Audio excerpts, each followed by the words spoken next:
Hello student, कैसे हैं आप लोग। मैं आपको यहाँ पे उत्तराखंड परीक्षा वाली सीरीज कंप्लीट करा रहा हूँ, जिसके अंतर्गत ये मेरा 8वां लेक्चर होगा।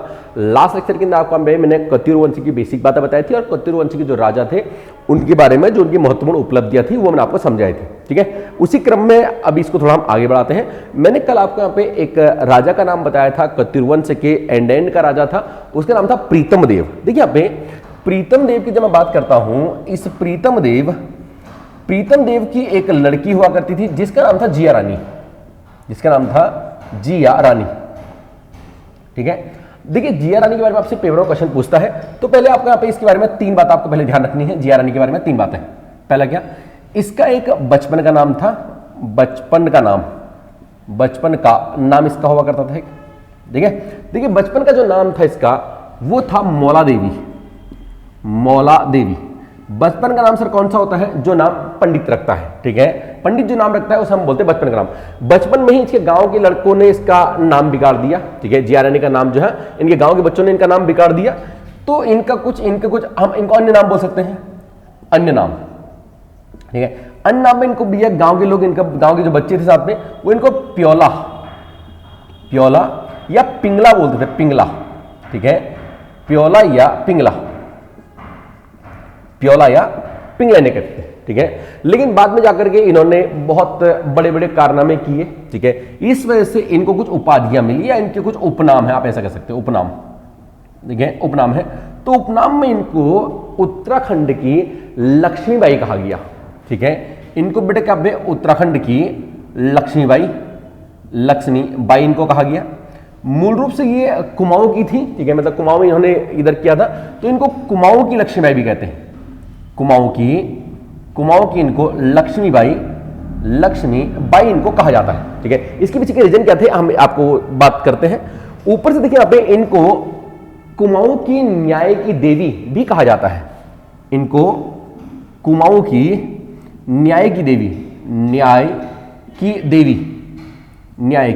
भी इनको कहा जाता है। ठीक है, तो 3 बात आपने याद रखनी है। अब बचपन का नाम क्या है, मौला देवी, प्योला या पिंगला, उत्तराखंड की लक्ष्मीबाई, कुमाऊं की लक्ष्मीबाई, उनका कुमाऊं की न्याय की देवी इन्हें कहा जाता है। अब देखिए इनके बारे में एक आध बात समझ लेना, यहाँ पे थोड़ा मैं आपको समझाने का प्रयास करता हूं। देखिए यहाँ पे बात कुछ ऐसी थी कि कुमाऊं के अंदर जो कत्यूर वंश था कुछ इस तरह से, आप थोड़ा समझने का प्रयास करिएगा, मैं आपको समझाने का प्रयास करता हूं। देखिए कुमाऊं के, देखिए अभी जो आपका उत्तराखंड है, उत्तराखंड के हरिद्वार में, ये आपका हरिद्वार है। ठीक है, और ये आपका इधर वाला एरिया, आपका ये वाला आपका कुमाऊं हो गया। मैं कुछ ऐसा बना दे रहा हूं, ये कुमाऊं है, हालांकि दो अभी तो ऐसा आपका इधर कुमाऊं, इधर ऐसा है, मैं आपको ऐसा बना रहा हूं क्योंकि मेरा काम भी इतना ही है। ये जो हरिद्वार वाला एरिया हुआ गढ़वाल का, हरिद्वार का, यहां का एक राजा हुआ करता है, इसका नाम था अमरदेव पुंडीर। इसका नाम था अमरदेव पुंडीर। ठीक है, ये जो अमरदेव पुंडीर हुआ, इसी की लड़की हुई कौन, इसकी लड़की हुई जिया रानी इसी की लड़की हुई। ठीक है, अपने ये कुमाऊं वाला जो एरिया है, यहां पर राजा कौन है इस टाइम पे, प्रीतम देव। यहां पे कत्यूर वंश है, यहां पे है प्रीतम देव। ठीक है, अब क्या हुआ, 1398 में, कब, 1398 में, 1398 में ये हरिद्वार पे क्या किया, एक आदमी ने आक्रमण किया, उसका नाम हुआ तैमूर लंग। क्या पे, तैमूर लंग ने क्या किया, यहां पे आक्रमण किया। जब तैमूर लंग ने यहां पे आक्रमण किया तो पड़ोसी होने के नाते हेल्प करी किसने, यहाँ पे प्रीतम देव ने, किसकी, अमरदेव पुंडीर की। जिसके चलते क्या हुआ, अमरदेव पुंडीर ने अपनी लड़की की शादी इस प्रीतम देव से कर दी। इन दोनों क्या हो गया, यहाँ पे शादी हो गई। कोई दिक्कत आपको? ठीक है, इन दोनों क्या हो गया, यहाँ पे शादी हो गई। अब हुआ क्या, यानी कि जिया रानी अब कहां पहुंच गई है, यहां पहुंच गई। जिया रानी अब कहां पहुंच, जिया रानी पहुंच गई यहां। तेरा बात समझना, यहाँ पे जी स्थिति थोड़ा चेंज हो गई, जिया रानी अब यहां पहुंच गई। अब जब जिया रानी यहां थी, उत्तराखंड के नीचे दक्षिण में, ठीक है, ये वाला एरिया हो आपका दिल्ली का। कौन सा एरिया हो आपका, ये दिल्ली का। ठीक है, दिल्ली में इस टाइम पे सुल्तानों का राज हुआ करता था। ठीक है, उसमें से कुछ सुल्तान थे सैयद सुल्तान। ठीक है, सैयद सुल्तान ये दिल्ली के अंदर हुआ करते थे। ठीक है, अब क्या हुआ, 1420 में, कब, 1420 में ये जो सैयद सुल्तान है, कहां, दिल्ली में, इनके ऊपर दिल्ली के ऊपर, ठीक है, थोड़ा सा मतलब उत्तराखंड का नीचे, यूपी के बीच वाला एरिया, यहां पे एक राजा हुआ करता, उसका नाम था हरि सिंह। हरि सिंह यहां पे एक राजा हुआ करता था, ठीक है। तो क्या हुआ, हरि सिंह का झगड़ा किससे हो गया, सैयद सुल्तानों थे। तो ये हरि सिंह के पीछे कौन पड़ गए, सैयद सुल्तान पड़ गए, ठीक है। इसलिए हरि सिंह भाग कर कहां पहुंच गया, इधर पहुंच गया प्रीतम देव की शरण में, यानी किसकी शरण पे, जिया रानी के शरण में पहुंच गया, ठीक है। तो बेटा जो सैयद सुल्तान थे, इन्होंने जिया रानी को बोल दिया, ठीक है, जवाब भेजा कि भाई जिया रानी देख ऐसा है, हमारा तुझसे तो कोई पंगा है नहीं, हमारा तुझसे कोई पंगा है नहीं, लेकिन हमारा दुश्मन जो हरि सिंह है इसको शरण देने की गलती मत करना, ठीक है, वरना भैया देखो हमारे दुश्मन का दोस्त जो है वो हमारा दुश्मन हो जाएगा, ठीक हो गया, ठीक है। अब ये जिया रानी ने बोला देख भाई मैं हूं प्रीतम देव की लड़की, सॉरी मैं हूं प्रीतम देव की क्या पत्नी, मेरे बाप का नाम था अमरदेव पुंडी, अमर नाम है इसका, ठीक है। अब मेरी बात सुन ले, हम तैमूर लंग से नहीं डर रहे तो भैया क्या तुमसे डर जाएंगे। ऊपर से प्रीतम देव ने बोल दिया भैया देखो क्षत्रिय खून है तो भाई देखो हमारे शरण में अगर कोई आया हुआ है हम उसकी मदद जरूर करेंगे, हमारी शरण में अगर कोई आया हुआ है तो हम उसकी मदद जरूर करेंगे। ऐसा किसने बोल दिया, ऐसा बोल दिया प्रीतम देव ने, ठीक है। तो भैया जब प्रीतम देव ने क्या दे दिया, हरि सिंह को यहां पे शरण दे दी, जिसके चक्कर में क्या हुआ, सैयद सुल्तानों ने क्या कर दिया, इधर जिया रानी पे आक्रमण कर दिया, इधर क्या कर दिया, इस पे यहां पे आक्रमण कर दिया, ठीक है। जिया रानी पे जब इधर आक्रमण कर दिया तो जिया रानी थोड़ा सा इधर को आई, ठीक है। बेसिकली ये वाला जो जिया रानी का जो एरिया था बेसिकली ये चंपावत वाला एरिया था, ठीक है। तो ये थोड़ा इधर को आई यानी कि नैनीताल की तरफ को, ठीक है, नैनीताल की तरफ को। और नैनीताल में यहां पे एक जगह पड़ती है काठगोदाम, क्या पड़ती है यहां पे एक जगह पे काठगोदाम, आपको थोड़ा छोटा दिख रहा होगा हालांकि मैंने जूम करने का प्रयास किया है, काठगोदाम। काठगोदाम के अंदर जिया रानी का सैयद सुल्तानों के साथ में एक युद्ध हुआ, ठीक है। जो युद्ध इन्होंने आक्रमण कब किया था, ये आक्रमण ये 1420 में इन्होंने आक्रमण किया था, ठीक है। 1420 में सैयद सुल्तानों का जिया रानी के साथ में युद्ध हुआ। बताते हैं कि जिया रानी जो थी 8 दिन तक ये युद्ध लड़ी, 8 दिन तक ये युद्ध लड़ी। बाद में जाकर के जिया रानी जब घायल हो गई तो एक गुफा में जाकर के छिप गई, ठीक है। और गुफा के अंदर ही बाद में इनकी मृत्यु हो गई, ऐसे बताते हैं, ठीक है। इसी वजह से जिया रानी की जो समाधि बना गई है, इनकी जो समाधि बनाई गई है, समाधि ये बनी आपके यहाँ पे यही काठगोदाम के अंदर जगह पड़ती है चित्रशिला घाट, क्या पड़ती है यहाँ पे, चित्रशिला घाट एक जगह पड़ती है, मैंने आपको समझा दिया, ठीक है। ध्यान रखना पे चित्रशिला घाट 2 है, एक तो आपका काठगोदाम में है और एक आपका कालशी में है। कालशी में भी एक चित्रशिला घाट है, कभी बार ऐसा पूछ लेता है, ठीक है। चित्रशिला घाट कितने आपके यहाँ पे 2 है, एक कालशी के अंदर है, एक अपना काठगोदाम के अंदर है, ठीक हो गया। और जो जिया रानी की समाधि वो कहां है, काठगोदाम के चित्रशिला घाट के अंदर, ठीक हो गया है, बहुत अच्छी बात है। अब देखिए यहाँ पे मैं थोड़ा सा मैंने आपको यहाँ पे जिया रानी के बारे में पढ़ा है, थोड़ा इससे हम आगे बढ़ते हैं। चलिए इसके बाद देखिए यहाँ पे कत्यूरों के टाइम पे 3 यहाँ पे बाह्य आक्रमण हुए, आपको ये ध्यान रखना है, ठीक है। यहाँ पे 3 यहाँ पे बाह्य आक्रमण हुए हैं, कौन कौन से सर, यहाँ पे 3 आपको इसमें सन याद रखने हैं। पहला यहाँ पे देखिए यहाँ पे 1191 में, 1191 के अंदर एक नेपाली राजा हुआ, इसका नाम हुआ अशोक चल, ये चल वंश का एक राजा था, इसका नाम था अशोक चल। अशोक चल ने क्या किया, आक्रमण किया किस पे, उत्तराखंड पे कत्यूरों के समय, ठीक है। इसकी जानकारी ध्यान रखना पे, इसकी जो जानकारी हमें मिलती है कि अशोक चल ने आक्रमण किया था, इसकी जानकारी हमको गोपेश्वर से मिलती है। गोपेश्वर, गोपेश्वर के अंदर एक अभिलेख है, इसे हम बोलते हैं त्रिशूल अभिलेख, त्रिशूल अभिलेख से हमें इसकी जानकारी प्राप्त होती है, आपको एक बात ध्यान रखनी है, ठीक है। चलिए यहां तो दूसरा आक्रमण क्या था, वो 1223 में किया, फिर से एक नेपाल का ही चल वंशी राज था, इसका नाम था काचल, इसका नाम था, इसने आक्रमण किया, ठीक हो गया, ठीक है। तीसरा जो आक्रमण यहाँ पे किया था वो अभी मैंने आपको बताया था, वो 1398 में हुआ, 1398 के अंदर आक्रमण यहाँ पे जो क्या था, तैमूर लंग ने यहाँ पे आक्रमण किया था, मैंने आपको ये समझा था प्रीतम देव के समय जब जिया रानी के साथ में इसका युद्ध हुआ, ठीक। चलिए अब देखिए आप जरा एक बात समझा पे, इसके अलावा आपको कुछ बात और ध्यान रखनी है कत्यूरों के बारे में। कत्यूरों के बारे में देखिए यहाँ पे इनका इनकी जो कर व्यवस्था थी, कत्यूरों की कर व्यवस्था, यहां से क्वेश्चन आता है, इनकी जो कर व्यवस्था हुआ करती थी, व्यवस्था, ठीक है। इनके पास बेटा 2 तरह के कर अधिकारी थे, इनके पास यहाँ पे 2 तरह के इनके पास यहाँ पे कर अधिकारी हुआ करते थे। एक का नाम था सोलकिक,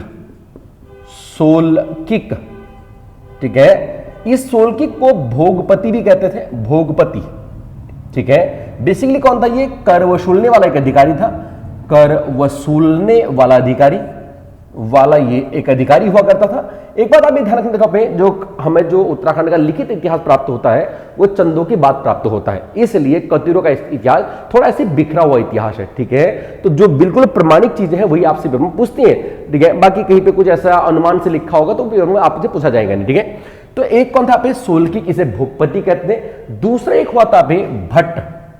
भट्ट व चार प्रचारक ये नामक दो अधिकारी हुआ करते।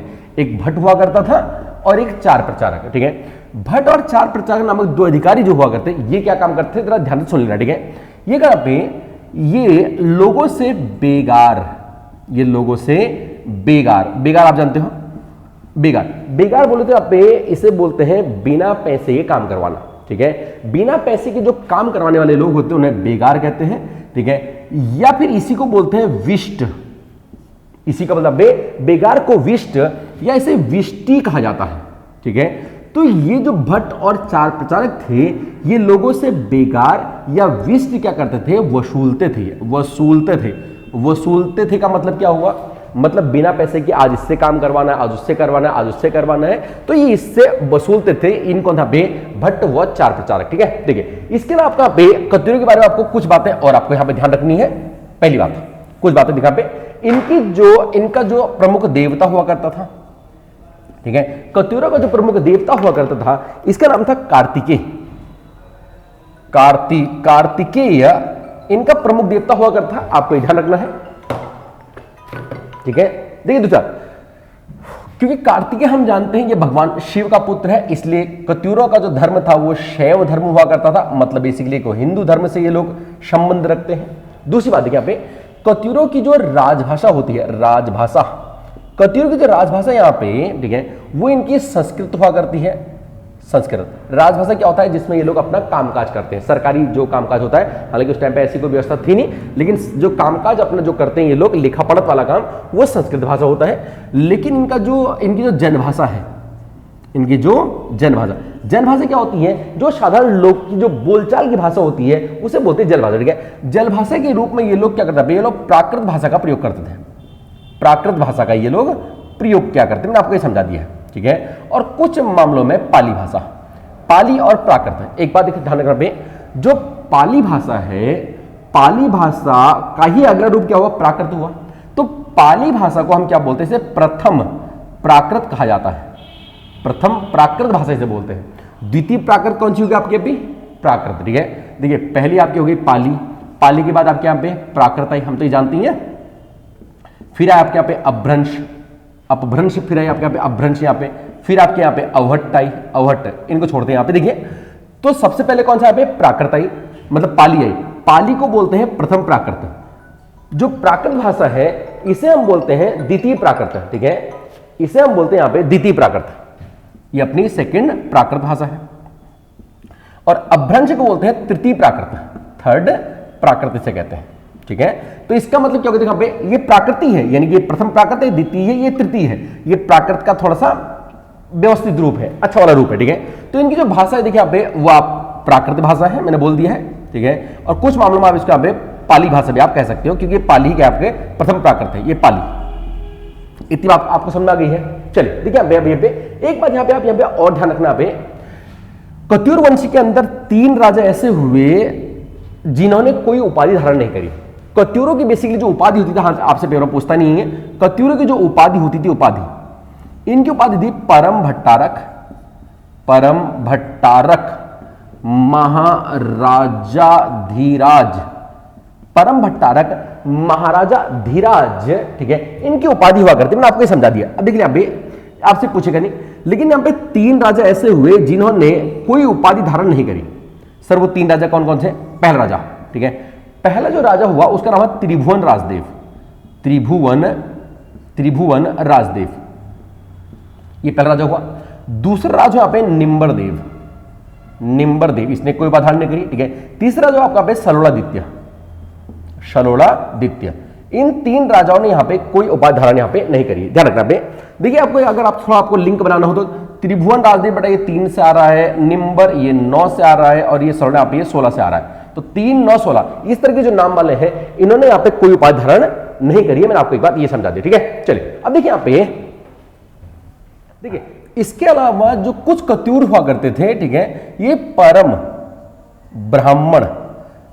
ब्राह्मण की उपाधि भी मतलब ये लोग धारण करते थे। परम ब्राह्मण की उपाधि आपसे अगर कहीं पूछ दे कि परम ब्राह्मण की उपाधि कौन धारण करते थे, तो ये कत्यूर धारण करते थे। आपको एक बात ये ध्यान रखनी है, ठीक है। नॉर्मल की उपाधि क्या होती है यहाँ पे, अभी मैंने आपको इनकी नॉर्मल जो उपाधि यहाँ पे वो थी महाराजा धीराज परम भट्टारक, लेकिन कुछ लोग क्या करते हैं यहाँ पे परम ब्राह्मण की उपाधि भी लोग धारण करते थे। इसके अलावा देखिए यहाँ पे ध्यान रखना आपका पे नालंदा, जो नालंदा अभिलेख है, यहां से हमें एक जानकारी मिलती है कि जो बंगाल का जो शासक हुआ करता था, बंगाल का, इसका नाम था धर्मपाल। ये पाल वंशी शासक था धर्मपाल, मैंने आपको कल भी बताया था ये धर्मपाल। इस धर्मपाल ने गढ़वाल पे आक्रमण किया, गढ़वाल, ठीक है, यहां पर जाना पे इसने गढ़वाल पर इसने आक्रमण किया, ऐसी जानकारी हमको यहां से मिलती है। कहां से? नालंदा अभिलेख से, ठीक है। इसके अलावा आप कुछ बातों और ध्यान रखने पे, कत्यूरों की जो लिपि हुआ करती थी, इनकी जो लिपि थी, वो कौन सी थी? आप कुटिला लिपि थी। कुटिला लिपि कौन सी होती है सर? जो कठिन संस्कृत होती है, कठिन जो संस्कृत होती है, कठिन संस्कृत को ही यहाँ पे आपका कुटिला लिपि आपका कहा जाता है। मैंने आपको ये समझा दिया, ठीक है। देखिए इसके अलावा यहाँ पे एक प्रकार की भूमि होती है अग्रहार भूमि। अग्रहार भूमि सर कौन सी होती है? यहाँ पे देखिए, जो ब्राह्मणों को दान में दी गई भूमि, जो भूमि होती थी यहाँ पे, उसे अग्रहार भूमि कहा जाता था, ठीक है। यहाँ पे इसके लिए यहाँ पे कत्यूर जो वंशी शासन था, ये अपनी स्थापत्य कला के लिए बहुत प्रसिद्ध था। ये अपनी स्थापत्य कला के लिए बहुत प्रसिद्ध था। कत्यूर काल में 3 आपके जो मंदिर है वो सबसे प्रमुख है, आपको ध्यान रखना है। 3 मंदिर, ठीक है। एक जो मंदिर है वो है आपका कटारमल का मंदिर कत्यूर कालीन सबसे प्रमुख मंदिर है। इसको एक कत्यूरवंशी राजा कटारमल ने इसको बनाया था, ठीक है, 9वीं 10वीं सदी में। ये आपको ऐसा ध्यान रखना है, ठीक है भाई। कटारमल के बारे में आपको अलग से भी पढ़ाऊंगा बाद मंदिरों में, ठीक है। चलिए दूसरे यहां पे था आपका जागेश्वर मंदिर, ठीक है। ये आपका इष्टगढ़ ने बनाया था, मैंने आपको ये कल समझाया था, ठीक है।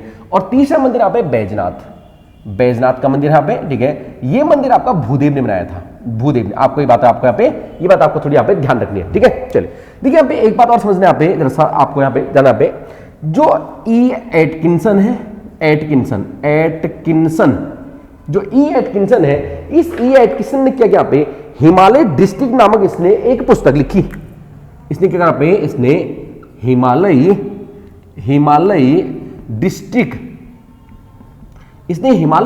डिस्ट्रिक्ट नामक इसने एक पुस्तक लिखी है। और ये जो हिमालय डिस्ट्रिक्ट नामक इसने पुस्तक लिखी है, इसी पुस्तक ने एटकिंसन ने ही सबसे पहले बार कत्यूर शब्द का प्रयोग किया। आपको ध्यान रखना है, इसी में इसने क्या किया, सबसे पहले यहाँ पे कत्यूर शब्द का इसने प्रयोग किया। मैंने आपको एक बात ये बता दी है। एक आखिरी बात कत्यूरों के बारे में आपको थोड़ा इसमें और पता होनी चाहिए, वो ये ध्यान रखना पे कि जो कत्यूरों के टाइम पे सर्वाधिक जो ताम्रपत्र मिले हैं, सर्वाधिक ताम्रपत्र जो मिले हैं, ये ललित सूरदेव के मिले हैं, ललित सूरदेव के मिले हैं। आपको ये बात ध्यान रखनी है। इसीलिए हम बोलते हैं कि ललित सूरदेव जो था वो कत्यूर वंश का सबसे ज्यादा शक्तिशाली ये राजा हुआ करता था। ठीक हो गया, ठीक है। आपको ये बात समझ में आ गई है। देखिए यहाँ पे इसके अलावा आपका एक दो बात आपको यहाँ पे और जान लेनी है। कत्यूरों का एक मंत्रिमंडल हुआ करता था। मंत्रिमंडल सर क्या होता है, जो एक राजा होता है, जैसे आजकल भी होता है ना मंत्रिमंडल, तो आजकल भी होता है, ठीक है।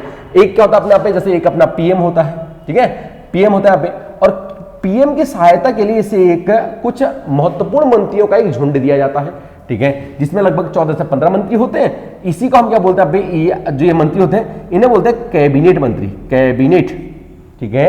तो पीएम और कैबिनेट मंत्रियों को मिला करके जो बनती है इसे बोलते हैं मंत्रिमंडल। मंत्रिमंडल इसे कहा जाता है। क्या इतने ही मंत्री होते हैं? नहीं, आज इससे भी ज्यादा होता है, ठीक है। कैबिनेट मंत्री के बाहर जो होते हैं ये होते हैं राज्य मंत्री। इसके बाहर आपके क्या होते हैं यहाँ पे, ये आपके राज्य मंत्री होते हैं आज। और राज्य मंत्री के जो बाहर होते हैं ये होते हैं आपके उपमंत्री होते हैं। मैंने आपको पॉलिटी में पढ़ाया होगा, मतलब उत्तराखंड के आपको प्रशासन पढ़ा रहा था, ठीक है। अब देखिए यहाँ पे पीएम कैबिनेट को मिला के बनता है मंत्रिमंडल, लेकिन पीएम कैबिनेट राज्य मंत्री और उपमंत्री इन सब को मिलाकर के जो बनता है उसे बोलते हैं मंत्री परिषद, इसे कहा जाता है, ठीक है। तो उस टाइम पे जो व्यवस्था थी वो राज्य मंत्री और उप मंत्री की नहीं हुआ करती थी। तो क्या थी यहाँ पे केवल पीएम और कैबिनेट हुआ करता था, मतलब एक राजा हो गया और उसके कुछ सहायता के लिए कुछ मंत्री हुआ करते, तो उसे क्या बोलेंगे यहाँ पे मंत्रिमंडल। ठीक है, तो कत्यूरों के टाइम पे जो मंत्रिमंडल था इसमें कुछ प्रमुख पद हुआ करते थे, आपको ध्यान रखने यहाँ पे। चलो इनके मंत्रिमंडल देखिए यहाँ पे, सबसे पहले होता है प्रांतपाल।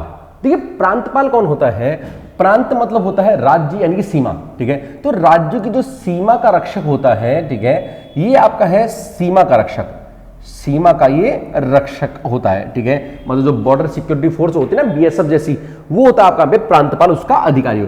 दूसरा है घट्टपाल। देखो घट्टपाल जो होता था ये आपका गढ़ों का रक्षक होता था। ठीक है, ये आपका पे जो छोटे छोटे गढ़ हुआ, गढ़ों का रक्षक था ये रक्षक, और यही आदमी मंदिरों की रक्षा भी करता था। जो मंदिर होते थे मंदिरों की भी ये रक्षा किया करता था। ठीक है, तीसरा है वार्मपाल। देखिए वार्म का मतलब होता है गर्म। ठीक है, वार्म मतलब गर्म। तो गर्म क्या होता है? देखिए जो बॉर्डर होते हैं, जो हमारी सीमा होती है, ठीक है, वहां पे लड़ाई झगड़े की संभावना बड़ी रहती है, तो भाई ये जो था ये बॉर्डरों का ये रक्षक हुआ करता। ठीक है, मतलब प्रांतपाल और ये दोनों एक जैसे ही है। ठीक है, इसका नाम था भाई ये जो बॉर्डर होते हैं, बॉर्डरों का बेटा क्या था? ये बॉर्डरों का ये रक्षक हुआ करता, आपको ध्यान रखना। ठीक है, नरपति कौन है यहाँ पे? ये जो नदी है, नदी नाले होते हैं उनका रक्षक है। ये नदी नालों का ये नालों का रक्षक हुआ करता है, रक्षक, नदी नालों का ये रक्षक हुआ करता है। ठीक है, अभी कौन था? देखिए ये दुधारू जो पशु होते हैं, दुधारू पशु जो होते हैं, ठीक है, इनसे ये दूध प्राप्त करने वाला, ठीक है, दुधारू पशुओं का बेटा क्या है? ये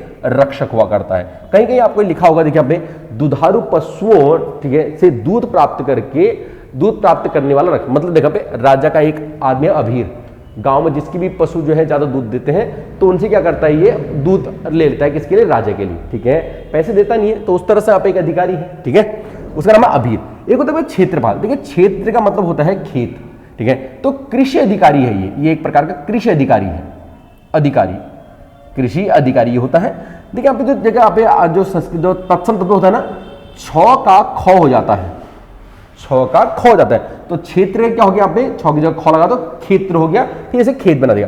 प्रभाकार, देखिए एक अधिकारी यहाँ पे आपका प्रभाकार होता है। जो प्रभाकार है ये भूमि मापने वाला अधिकारी है, भूमि मापने वाला आपका ये अधिकारी है। ठीक है, खंडपति, एक अधिकारी खंडपति होता है। ठीक है, ये बेसिकली क्या है? जो आपके खनिज और आपकी क्या है? खनिज और आपके वन क्षेत्र है, वन क्षेत्र, इन दोनों का ये रक्षक है। खनिज और वन क्षेत्रों का जो रक्षक होता है उसे कहते हैं यहाँ पे क्या? आपका पे खंडपति। तो ये रहा आपका इनका जो है मंत्रिमंडल में आपको यहाँ पे समझा दिया है।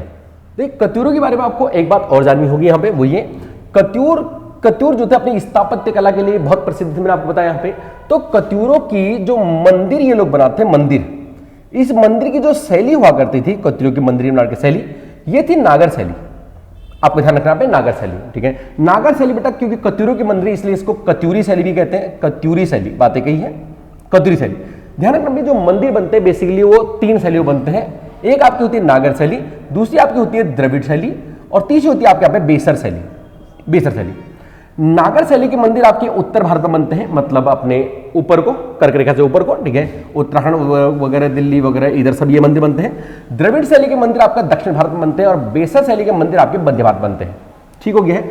अपने को बेटा अपने को इधर नहीं जाना है, अपने को इधर ही रहना है। नागर शैली के मंदिर मैंने कहा बोला पे उत्तर भारत में बनते हैं, और कत्यूरों ने नागर शैली के मंदिर बनाए हैं। नागर शैली के मंदिर आपके दो प्रकार के होते हैं। ठीक है, एक आपके यहाँ पे जो मंदिर होते हैं पहले उन्हें बोलते हैं छत्रयुक्त कहते हैं।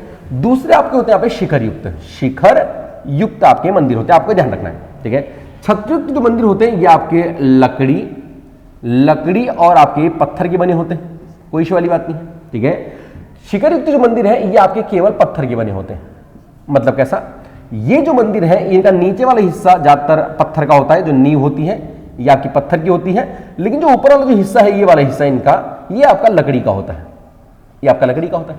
ठीक है, शिखर युक्त में क्या होता है? यहाँ पे इसका नीचे वाला हिस्सा ये भी इसका ये पत्थर का होता है, ये भी पत्थर का है, और ऊपर वाला जो हिस्सा होता है यहाँ पे इसका ये वाला हिस्सा, ये भी आपका कैसा होता है? यहाँ पे पत्थर का होता है। ठीक है, लेकिन ध्यान रखना जो छत्रयुक्त शैली इसमें एक प्रकार और होता है। ठीक है, एक तो ये हो गया, एक प्रकार इसमें और होता है, जब क्या होता है? सिर्फ लकड़ी का मंदिर बनता है। ठीक है, किसका पे? सिर्फ लकड़ी का, सिर्फ लकड़ी का मंदिर बनता है, लकड़ी का मंदिर। ठीक है, जैसा आपका महाशु देवता का मंदिर है जौनसार के अंदर, महासु देवता का जो मंदिर है आपका पे उस तरह का मंदिर। इस तरह जब सिर्फ लकड़ी से मंदिर बनता है तो इस शैली को बोलते हैं पगोड़ा सदृश्य। पगोड़ा सदृश्य शैली से कहा, सदृश्य, सदृश्य शैली। ठीक है, आपको नीचे नहीं दिख रहा होगा यहाँ पे, इसे बोलते हैं पगोड़ा सदृश्य शैली।